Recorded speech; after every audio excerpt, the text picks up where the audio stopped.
Welcome back po mga katusok. Naalala nyo ba itong lugar na ito? Di ba dito natin nahuli yung pinakamalaki nating bagulan at may kasunod na pinakamalaking isda rin? Oh, no. Pero hindi tayo dun magdadive ngayon. Dito tayo sa medyo kakaibang adventure na bago tayo makarating doon sa spot.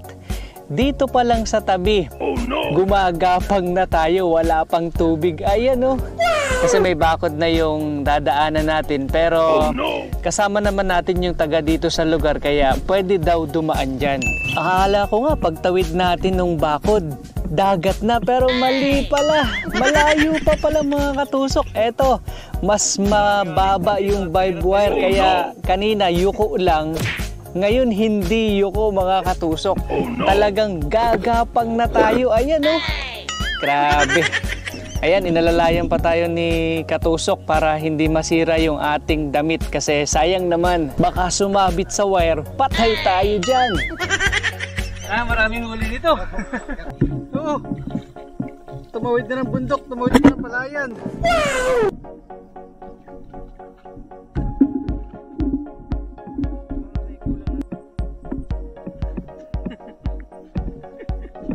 At pagkatapos nga nating tumawid ng bundok na may kasamang palayan at tubigan, eto nakarating din. Ang kasama nga pala natin ngayon ay si Katusok PJ, si Katusok Dennis at kasama natin si Katusok Tito Gary galing sa Bangkoro. Ayan, nakagayak na tayo mga katusok. Grabe yung dinaanan natin. Iba itong spot natin ngayon. Way papuntang Torrejos, pero parang dito lang ito sa ating barangay Tigwi. Kaya lang pagdating namin may tatlo nang naninisid. Sana hindi nila naubos yung isda. Tara! Dito nga pala natin pinili na mag-dive ngayon sapagkat nabalitaan ko na isa daw ito sa may magagandang corals at batuhan noon. Dito daw ay dati napakarami daw isda. Ayan no, totoo nga mga katusok, ang ganda ng mga batuhan, ang ganda ng kulay ng mga corals. Pero mamaya malalaman natin kung marami pang nakatirang mga isda sa lugar na ito. Ayan, hanap tayo. May 10 minuto na tayo naglalangoy pero ito pa lang yung nakikita natin na pinakamalaki sa mga dalagang bukid na nakita natin mula kanina. Ito naman yung pinakamabilog mga katusok. Ayan oh, may 1 kiluhin din ito pero hindi natin dadalhin yan dahil mahihirapan tayo. Dahil mamaya, mas mahirap daw yung ating dadaanan. Grabe! Buti na lang nakakita tayo ng paboritong hinog. Eto, dalawa silang magkasama. Siyempre, pipiliin natin yung pinakamalapad. Eto yun oh, patay kang balangin ka. Sayang, yung isa tumakas kaagad. Kakahanap natin sa kanya. Eto, nakita natin isang itiman. Kaya lang, kahit tinamaan natin siya, nakaalpas naman. Grabe, hindi kasi lumampas yung sima. Eto, sigurado lalampasan sima nito. Ito yung nakawala kanina. Patay kang hinog ka. Eto siguro yung nakawala kanina na hinabol-habol natin. Malayo na rin yung narating niya. Bilang na bilang nga pala sa daliri ang nakikita nating isda. Mula pa kanina mga katusok, kaya bumawas tayo ulit ng dalagang bukid. Ayan, nakatatlo na tayo. Para naman may maiuwi tayong pang-ulam pagdating natin sa bahay. Eto, may nakita tayong isang sigapo. Patay kang sigapo ka. Napakaganda ng batuhan mga katusok pero napakadalang ng isda. Kanina pa tayo silip ng silip, kanina pa rin tayo naglalangoy at siguro magdadalawang oras na tayo mga katusok. Lahat na yata ng nakikita ko na magagandang butas ay sinilip ko na. Pero ayan o, kahit yung mga itiman bilang din sa daliri yung nakikita natin. Eto pa. Ito yung pinakamalapad na itiman na nakita natin sa lugar na ito. Wala talaga tayong makitang malaki mga katusok at napakadalang din ng mga maliliit na nagkalat sa lugar. Ito yung isa sa nakakapanghina sa paglalangoy kapag napakadalang ng mga isda na nakikita mo. Kaya eto, dahil bitin tayo sa unang dive natin mga katusok ay isinunod ko na yung isa pang dive na dito sa spot na to ay mahuhuli natin yung bagong record. Nakasama natin si Katusok PJ at si Katusok Dennis. Dito sa spot na to, kapag natsyempuhan mo yung magandang sampa ng isda, ito yung spot na sinasabi ni Katusok PJ na may jackpot mga katusok. Ngayon, mauna ng dive natin ngayon mga katusok. Nandito lang tayo sa Buena Vista. Nandito yung kasama natin sila Katusok PJ. Sana umuulan din ng biyaya. Tara, tayo sa ating lahat. Hindi rin marami ang nahuli natin sa spot na to mga katusok. Ang totoo ay 7 peraso ang nahuli natin, kaya magsisimula tayo sa pampito. Yan yun, isang danggit. At ang pang-anim na tutusukin natin, hindi yan. Bawal yan eh. Eto, isang puyo na napakalikot mga katusok. Ayan talagang pinaghabol-habol pa ako. Hindi natin matusok agad kasi baka sa bato tumama. Kaya inintay natin ang magandang pagkakataon. Eto na, patay kang puyo ka. Malaki-laki na ito mga katusok. May 1/4 na ito. Napakasarap pa naman na pangsigang ng ganitong puyo. Ito yung pang-5 na tutusukin natin. Isang panos, 2 yung magkasama. Yung isa, nahuli naman ni Katusok Dennis. Ito sana yung pinakamalaki sa nakita natin. Pero hindi kasama sa new record yan. Bawal kasi yan mga katusok. Ito na lang ang tusukin natin. Hindi pa ito bawal. Patay kang panos ka. Pang-4 na to mga katusok. Eto pa, hindi natin tinamaan sa una pero hinabol natin at nahuli rin natin yung pangatlong panos. Eto naman yung pangalawa sa nahuli natin mga katusok. Isang malaki-laking puyo. May 300 grams yan. Medyo pinagod ako niya. Nagbaka sakali na ako natamaan pero tinamaan pa rin. Swerte natin. Eto na. Yung kauna-unahan nating huli mga katusok. Ang galing niyang mag-camouflage. Ayan patay kang bagulan ka. Ang laki nito mga katusok. Alam niyo bang 2 beses ko nang dinaanan ng liwanag ng flashlight yung kinalalagyan niya. Pero hindi ko siya napansin. Grabe, ang galing niya.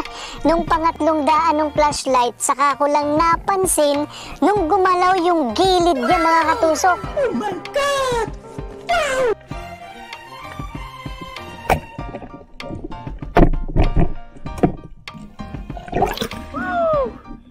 Laki!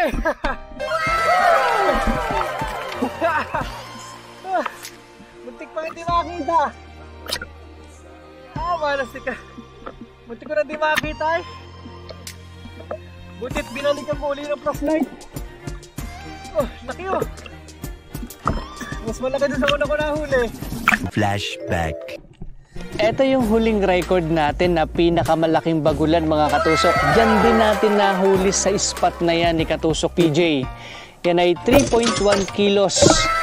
Unang dive natin, unang lusong, yan agad yung nagpakita sa atin. Grabe ang swerte natin sa lugar na yan. Pero hindi nag-iisa yan mga katusok. May kasunod tayong nahuli niyang araw din na yan na isang malaking isda na 1.9 kilos naman. Kung hindi mo pa napapanood yung video na yan, eto yung episode na yan. Dapat mapanood mo yan. Ang ganda niyan. At meron na nga pala yung mahigit 1 million views mga katusok. End of flashback. Ito na po yung mga nahuli natin mga katusok. Yan yun sa may barangay Tigwi. Hindi masyadong marami pero may 1 kilo naman mahigit at sasapat sa isang araw. Ito yung kay Tito Gary. Tapos yan yung kay Katusok Dennis. Yung kay Katusok PJ nakatago na. Ito naman yung huli natin na may malaking bagulan. Ayan grabe. May ilang kiluhin yan sa palagay nyo mga katusok. Yung nauna kasi natin ay 3.1. Mas malaki yan kaysa doon.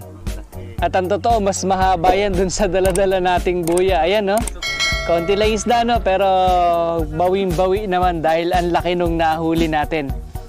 Ayan, tinitingnan nila Katusok Dennis yung ating huli.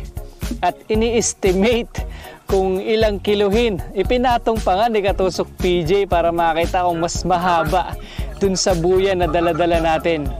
Kapag kaisasama mo yung gaway niya, talagang mas mahaba yung bagulan. Grabe, ang laki nito mga katusok. Napakasaya kapag nakakahuli ng ganyang kalaki. Thank you for watching po mga katusok. Pasensya na po kayo, hindi tayo nakapag-upload kaagad.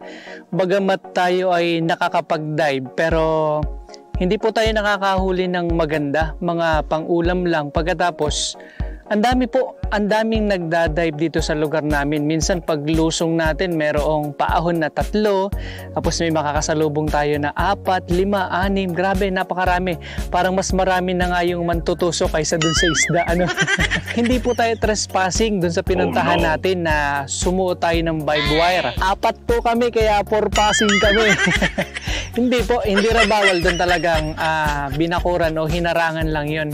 Pero alam niyo ba, layo bago tayo nakarating dun sa spot. Tumawid pa tayo ng palayan talaga ng tubigan. Grabe ang hirap. Pero okay naman, nakarating naman tayo ng payapa at ligtas. At nakita natin yung lugar. Nakakatuwa dahil napakaganda ng mga corals.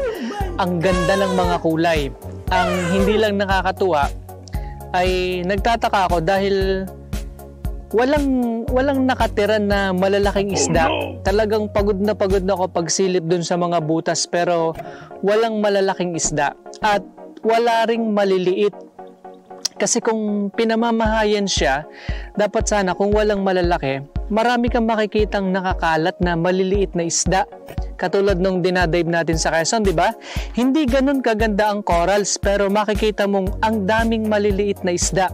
Pero yung dinive natin, talagang nakakalungkot yung lugar dahil kaunti talaga yung namamahay na isda. Pero napakaswerte naman natin, yung sumunod na dive natin, doon na yun sa lagi nating pinupuntahan na spot sa lugar ni Katusok PJ. Hindi rin tayo nakahuli ng marami dahil ang isda po doon ay sampa-sampa lang kasi sobrang lalim na nung harapan. Pero swerte natin, di ba? Kasi may sumumpang malaking bagulan. Kaya kahit ilang peraso lang nahuli natin, naman tayo, may bagong record na tayo na 4 na kilong bagulan. At ang maganda nun, yung pag-ahon namin, nakapagsigang pa si Katusok PJ, di ba? Ang sarap ng kainan. Next time, hanap naman tayo kung saan tayo pwedeng mag-dive para makita naman natin yung ibang lugar kung anong kalagayan ng corals doon. Ayan, hanggang dyan muna mga katusok. Abangan nyo po ang susunod na adventure natin ng pantutusok. Salamat po sa inyo. Ingat po kayo palagi.